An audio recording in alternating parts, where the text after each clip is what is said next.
সব সময় দুঃখের বিপদে ঘর বাঁধে আর সুখের জন্য বিপদ ডেকে আনে।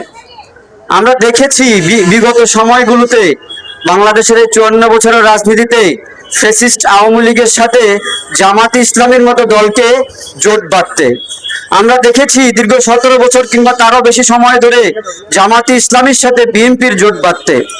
আমরা দেখেছি এই 24-এর আন্দোলনে একসাথে অনেকেই রাজপথে ফ্যাসিস্টের বিরুদ্ধে আলোচনা, সংগ্রাম, বিভিন্ন ধরনের কার্যক্রমে নিজেদেরকে সক্রিয় রাখতে।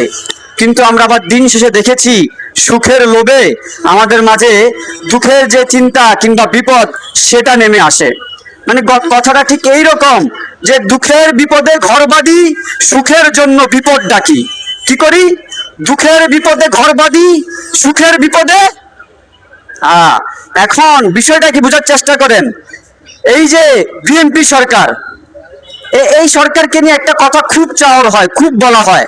2013 সালের যে অবরোধ কর্মসূচি হেফাজত ইসলাম দিয়েছিল 5 মে, প্রথম কর্মসূচিটা ছিল লং মার্চ। ওই লং মার্চে বাংলাদেশের মানুষ, পুরো বিশ্ববাসী, দক্ষিণ এশিয়া দেখেছিল যে তৌহিদি জনতা, নবীপ্রেমী জনতা রাস্তায় নামলে সেই রাস্তার দীর্ঘ সারি কতটা দূর পর্যন্ত যেতে পারে।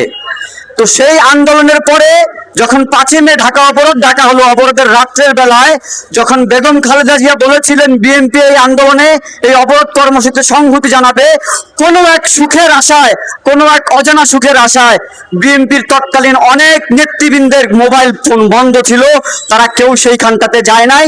সেই হুজুরদেরকে, সেই মৌলবীদেরকে একাকী রেখে দিয়ে সেই হত্যাযজ্ঞের শিকার তারা করেছিল।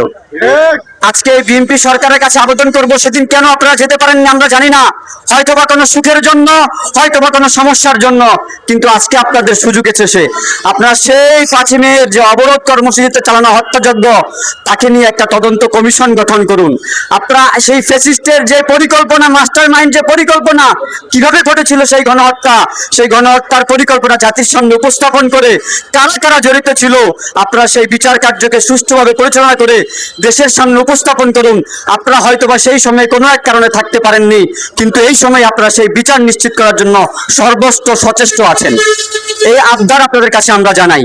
জাতীয় ছাত্রশক্তি নারায়ণগঞ্জ জেলা এবং মহানগরের ধন্যবাদ জানাই।